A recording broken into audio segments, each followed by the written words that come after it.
What wide receiver should you trade for right now if you are in the rebuilding process in your dynasty league? All that and more this episode of the Locked On Dynasty Football Podcast. You are Locked On Dynasty Football, part of the Locked On Podcast Network. Here are your hosts, Marcus Mosher and Kate Magdziuk. Today's episode is brought to you by BetOnline. BetOnline has you covered this season with more props, odds, and lines than ever before. BetOnline, where the game starts. Welcome into the Locked On Dynasty Football Podcast, everybody. I am Kate Magdziuk. You could follow me on Twitter at FFBallBlast. And as always, I am joined by my co-host, Marcus Mosher. You could follow him on Twitter at Marcus_Mosher. Be sure to listen to all of these episodes because we're helping you build the roster construction in your win now teams. Check out those episodes from last week. We broke down trade targets position by position. And now we're going to help you with those teams that, I don't know, we might need to knock down, start over again. It happens. It happens in the NFL. It's bound to happen to some of our dynasty rosters. So Marcus, happy Monday. How are you today? Happy Monday, Kate. And actually, it's happy football. We actually get NFL football this week on Thursday, albeit the Hall of Fame game between Jacksonville and Las Vegas, but still My two favorite teams. Yeah, still football, right? It's a good time to be a football fan. Football is back. We're going to talk about some receivers, as you mentioned, that we should trade for if you're in a rebuilding mode. But before we do that, Kate, we've got some breaking NFL news. We heard late on Sunday evening that Sue Roberts was going to issue her recommendation of a ruling on the Deshaun Watson case. She did on Monday morning, recommending a 6-game suspension. We should be very clear. This is probably not over. Roger Goodell has 3 days to appeal that ruling, issue further suspension if he wants. But Sue Roberts, the chief officer here, believes that Watson should only get a 6-game suspension. What are your thoughts? I mean, personal thoughts aside, it just doesn't seem long enough personally. But I mean, God, if you're a Browns fan, you've got to be completely ecstatic. Now, it's really hard to discuss this news because obviously the ramifications of this decision and what led to this decision are obviously much bigger than fantasy football. But that is what we're here to talk about. So we do need to spin this from the fantasy football perspective. Marcus, Deshaun Watson, he has seen a dip since all of this information has come to light, but not a very significant dip, I would say. So what, he's currently being drafted right around what, QB 8, QB 9? Mm-hmm. And I mean, before that, he was maybe sitting around QB 3, 4. Like, we haven't seen a tremendous loss of volume here in terms of his draft position. He's got an upgraded situation in Cleveland. I'm not rostering him on my dynasty teams, to be clear. But is there value to be had in Deshaun Watson? Maybe. I don't know. Don't sound very I just don't even know how to talk about this situation. I really don't. Yeah. Let's just talk about it from the dynasty point by itself, because that's really what we're talking about here. If you own Deshaun Watson in dynasty or you're looking to trade for him, this is the time, right? I mean, because once we get closer into the season, once the suspension starts to actually go in place, okay, you're going to have him on your roster and able to play him here in the middle of October, which is, I think, a lot sooner than anybody anticipated. Yeah, week 7 I don't see how his value against doesn't. the Baltimore Ravens would be his first game back. I don't see how his value doesn't skyrocket here over the next few months. Yeah, I agree. And again, this is kind of one of those trade-offs where you have to be comfortable with the situation. And if you can put the business aspect aside and you're solely looking at this from a fantasy football perspective, Deshaun Watson has been one of the most productive quarterbacks when on the field. Mm-hmm. He gets a much upgraded situation in terms of coach, in terms of supporting cast, in terms of just overall roster construction to help support that quarterback. He's in a much better position now if we're excluding the personal issues that he has off the field than he was back at the Houston Texans. And let's just assume that the 6-game suspension does stand. That means he's going to miss about 40-ish% of the 2022 fantasy season. But again, this is a long-term play for you, in your dynasty league and for the Cleveland Browns. So just kind of really quickly off the cuff, he's being drafted as QB 12. Here are the quarterbacks ahead of him. You tell me how many you would take Watson over. Jalen Hurts, QB 11. I'll take Hurts. Really? Okay. I'm a little surprised about that. I think I would take Watson. Russell Wilson, QB 10. Russell Wilson. Trevor Lawrence, QB 9. Deshaun Watson. Yeah. Trey Lance, QB 8. Give me Lance. Okay. Dak Prescott, QB 7. Dak Prescott. Okay. And then Kyler Murray, QB 6. And I'm assuming the rest Kyler of the Murray. Yeah. Smash. So you would move him up basically at all, maybe 1 or 2 spots, maybe inside of the top 10. But is there any concerns for you about just the offense in general? Because I do think Kevin Stefanski wants this to be a run-first offense that utilizes a lot of play action. I'm not sure he's going to get the volume that a lot of people are anticipating. I'm not sure if he gets the volume. It definitely doesn't. It's not. This was kind of why Deshaun Watson was like a surprising pick for like the Cleveland Browns to be in pursuit of, because it didn't really seem to mesh with what they wanted to build. But I also think that Kevin Stefanski is a very talented coach. I think having that stability in the run game could help even further with Deshaun Watson's efficiency. The biggest question, though, I wonder is how much might Kevin Stefanski adjust his scheme to fit quarterback Deshaun Watson? We see it. I always point to what the Ravens did with Lamar Jackson. They looked at the prospect they had and they adjusted the scheme to build around that quarterback. I don't know that you trade for Deshaun Watson amid all these concerns and then plan to rank first in the NFL in rush attempts. Like, yeah. I think they are going to. They're going to be balanced for sure. There's no way they're going to be not. more balanced, I think, than they were in the past, and I think that is going to favor Deshaun Watson. I don't disagree. Again, this is far from over. It doesn't seem like it's a lock that Deshaun Watson's only going to be suspended 6 games, but we shall see. We'll continue to update this story as more information becomes available. Make sure you're downloading and listening to the podcast. I'm sure Matt and Ryan they'll chime in on this later in the week. Again, we still have a long ways to go with this story. All right, let's move on to some receivers that we should maybe talk about buying if you are in rebuild mode. But before we do that, I want to tell you about Dave. If you're living paycheck to paycheck or struggling to make ends meet, it can be really stressful when unexpected expenses come up, but Dave can help you get out of a pinch when you really need it.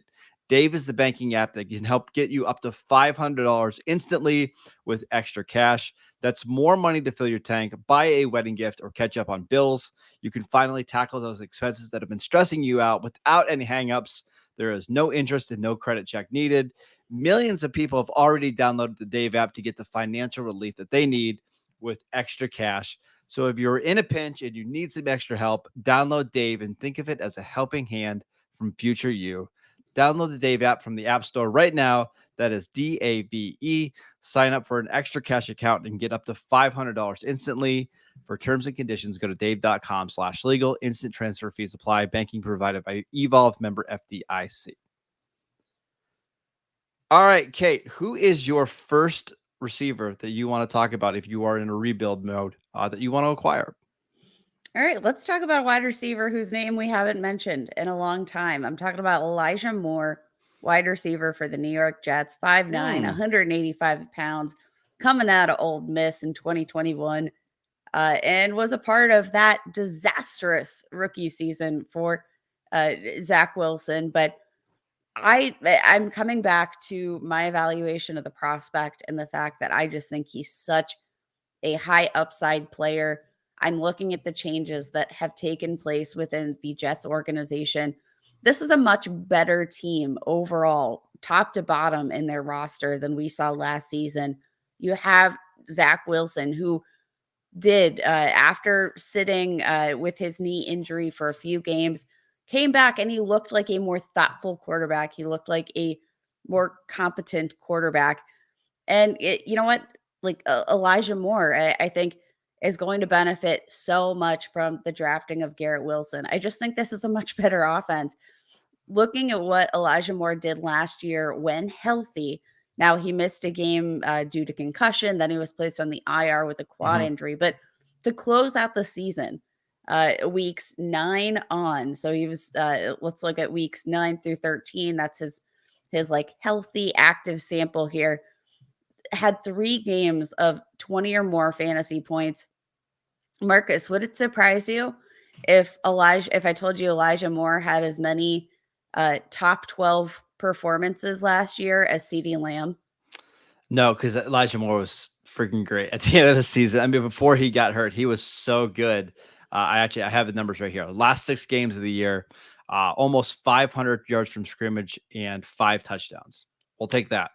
Yep, all day. And I think the really fascinating part is kind of like last year we saw the way that the Jets organization wanted to use him, and it wasn't necessarily as like that slot wide receiver that we all thought he could end up being. He only saw 28% of snaps out of the slot. He was playing out wide, which like for a player of his size, for him to step in and immediately be that outside wide receiver, like I believe in the talent. I think out of all the wide receivers in last year's class, like his hands are bar none. Give me Elijah Moore with another year of experience under the belt. I mean, Marcus, like I think that the ceiling is very high here. I think that as we're looking at this team and the changes they've made, it's really hard not to buy into this team. If you're buying into Breece Hall, which I know y'all are, you should be buying into all of these really talented players. I think Zach Wilson is kind of the biggest variable here, but there's enough talent around him that I'm going to buy in. This one's really tough for me, Kate, for a whole bunch of different reasons. But the first is I love Elijah Moore. I loved him coming out of college. I loved him at Ole Miss when he averaged more receiving yards per game than Devontae Smith. But there's a couple. Wide receiver 27. I should mention that. Yes. And that's what makes me a little bit nervous is you're paying top price for him. Not top price. You're paying a good price for him right now. And we just haven't seen it yet. And they did add Garrett Wilson and they brought back Braxton Berrios. But the thing that makes me the most concerned, Kate, is last year in the 7 games that he played with Zach Wilson, he caught 41% of his targets and he averaged 28 receiving yards per game. Now, if you look at the other games when he was playing with 3 different quarterbacks, Joe Flacco, Mike White, and Josh Johnson, he averaged 84 yards per game. Like he just, for whatever reason, didn't mesh well with Zach Wilson. And I don't know if it's because Elijah Moore is a slot receiver who kind of relies on timing routes and getting open and getting the ball and making plays after the catch, while Zach Wilson's game is more getting outside the pocket and making plays downfield and being more of a freestyle quarterback. I just have concerns that their games don't fit particularly well together, which has me a little bit scared.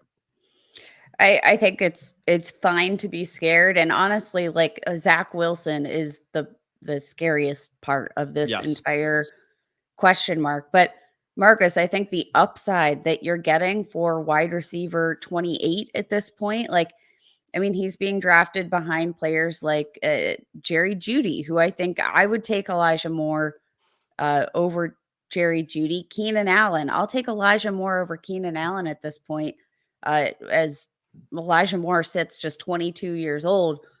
He's got a whole season under his belt, and he's still the same age as Treylon Burks, who's just stepping into Tennessee. Like the sky feels like it's the absolute limit for this kid. And at wide receiver 27, I just think the upside is too great for the prospect in the current situation. I think, again, for you to buy into Elijah Moore, though, is for you to believe that Zach Wilson has a chance to develop this year as a quarterback. And Just be competent. That's all he needs to be, is competent, right? If he needs to be competent. And I do think that he's capable of being competent. Like I think that's absolutely.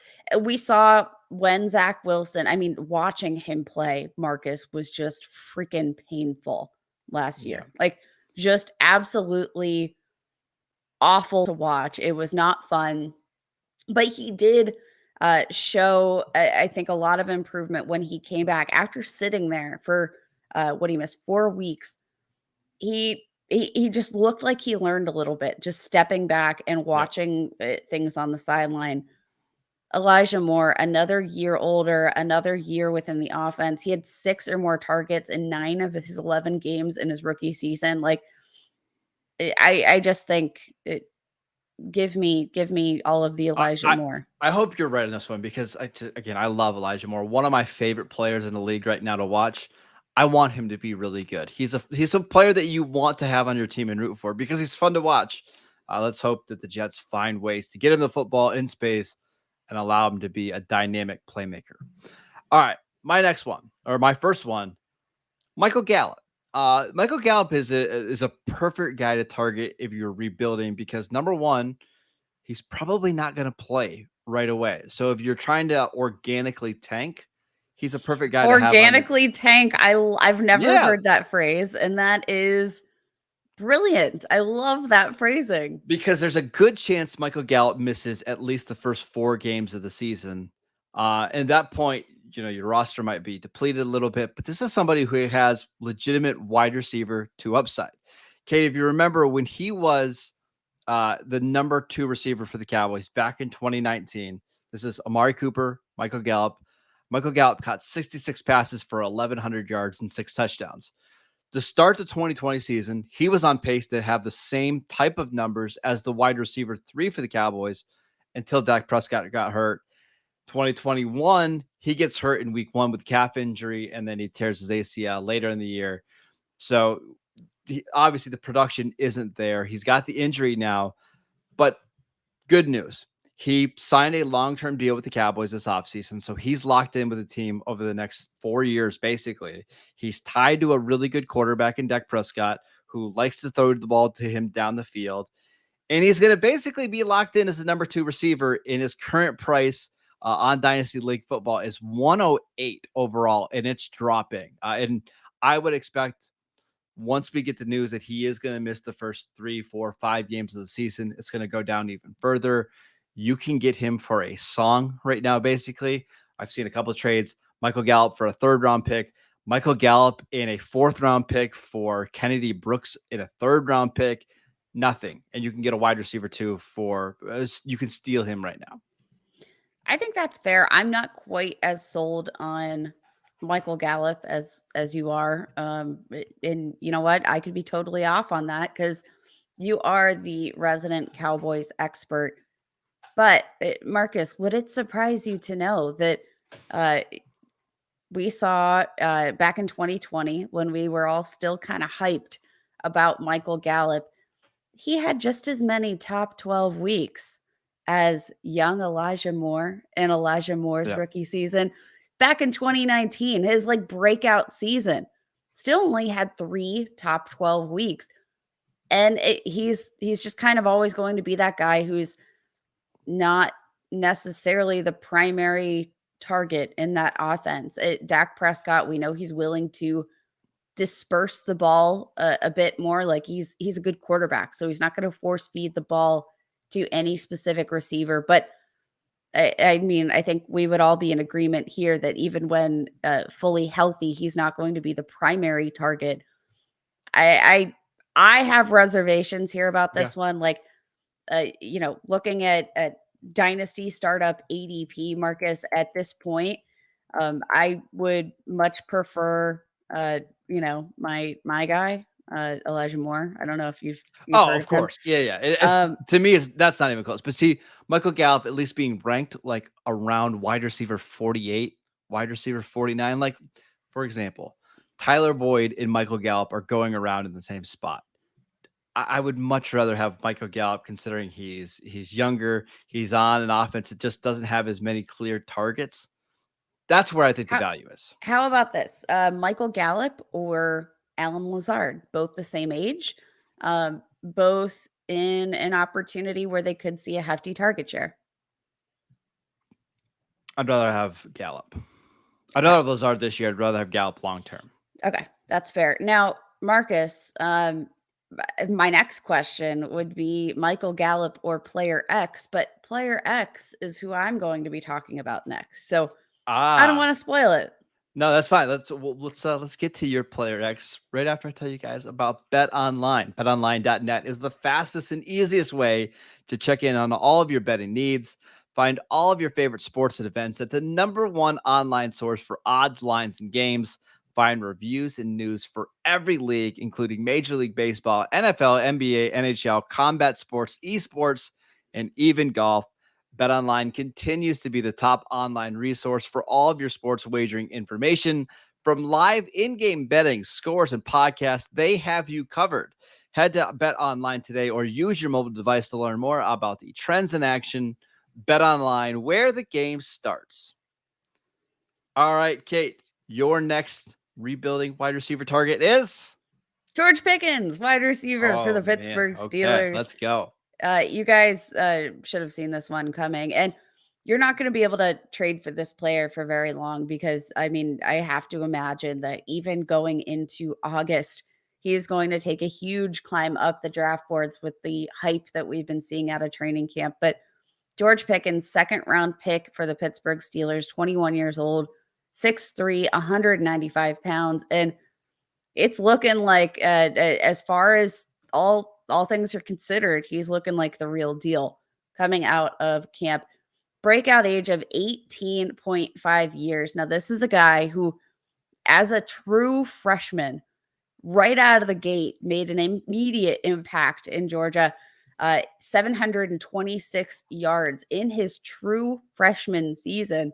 Just absolutely wild. I mean, a couple of years ago, we probably were looking at George Pickens like neck and neck here with Jamar Chase for, Devy picks, Devy rankings. Like George Pickens was right up there as one of the top receiving prospects. And things didn't go great. Things didn't progress well. As a sophomore, didn't do fantastic. Then he tore his ACL. And then when he returned from the torn ACL, didn't look fantastic, as we often see with receiving prospects. But I do think that time that he attempted to return to the field, I think it hurt him a little bit. I think it probably would have been better to leave things to the imagination than it wouldn't necessarily have been to see him not as his best self. But it just absolutely a dominant kind of player. He can play on the outside just in such a dominant fashion.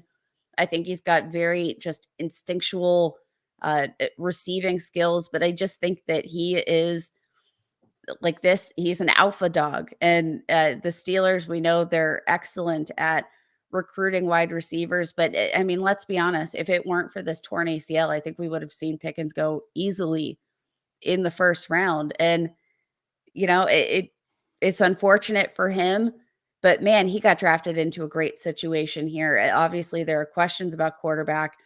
We need to see him healthy, but I mean, he is just so dominant at the catch point that it's really hard not to buy into him as a true alpha wide receiver in, a offense that, I mean, plenty of question marks, but I think that's kind of drafted or baked into his draft price, right? Yeah, and I don't think Deontay Johnson's going to get a long-term deal with Pittsburgh. Unfortunately, not. And that makes me really nervous about his long-term value because he's really been a volume play more so than anything else. Like his efficiency is not great. He's not a huge touchdown scorer. So I think there's a good chance that by the end of this season, George Pickens is the more valuable dynasty receiver. He's extremely young, the youngest receiver in the class. He's got the tools and the kind of pedigree that we want from like a true X #1 outside receiver. I like it, Kate. I think this is a good call. This is the time to buy him, even though people are really excited about what he's done in camp so far. Yeah, I think this is like a buy high, quote unquote. But I mean, it's going to be, I think, not long before we see him take over. And the issue with the Steelers, like they're so good at recruiting or scouting receivers that they don't always need to pay. I'm, as a Steelers fan, rooting for them to pay Deontay Johnson. I think he's a much better wide receiver than you do, Marcus. But it's really hard when you're this good at recruiting wide receivers to pay one and justify paying one when you're like, well, 9 times out of 10, when we draft one in the second or third round, we're going to get wide receiver production out of them. Like the Steelers have had their wide receiver one finish in the top 16 of scoring in fantasy every single year over the last decade, except one season. And that's just, it's hard to pass up, man. All right, the last one for me before we head out. This is a deep one, but Josh Palmer for the Los Angeles Chargers. It's not that I love Josh Palmer's talent. I think he's a fine receiver. It's more about the situation, right?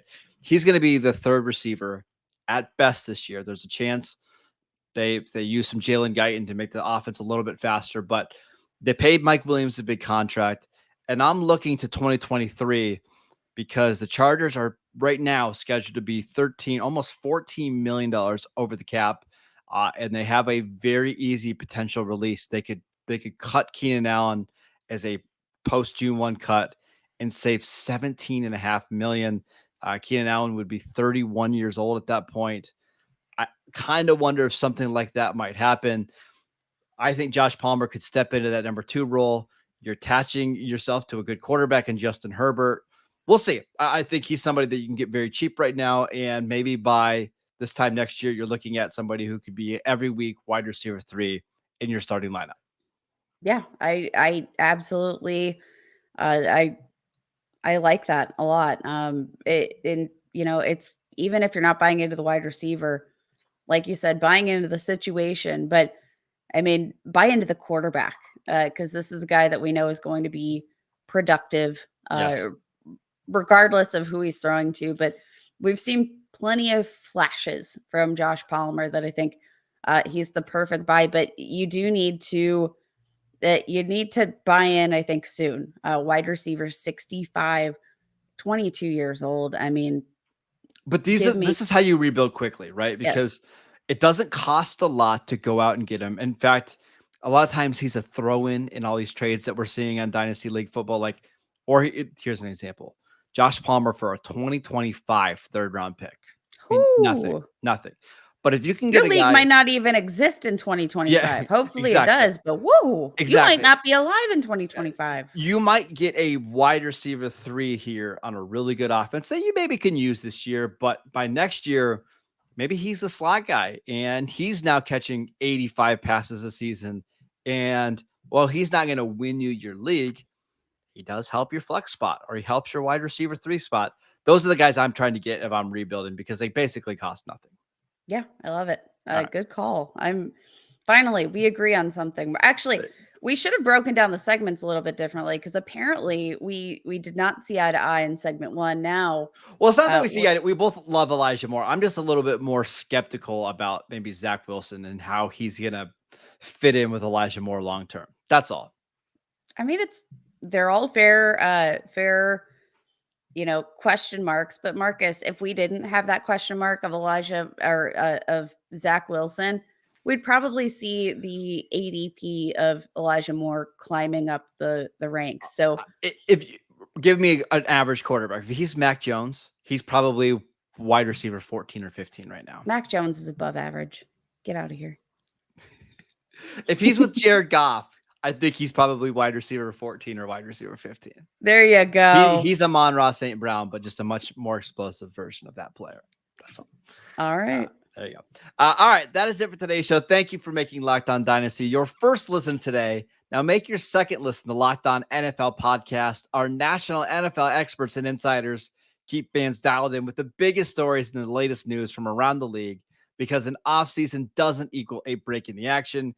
You can follow the podcast wherever you get podcasts. Check us out on YouTube as well. You can follow Kate at FFBallBlast. I'm at Marcus_Mosher.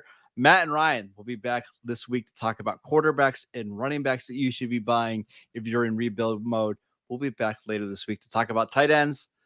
Enjoy your week, everybody. We'll see you next time.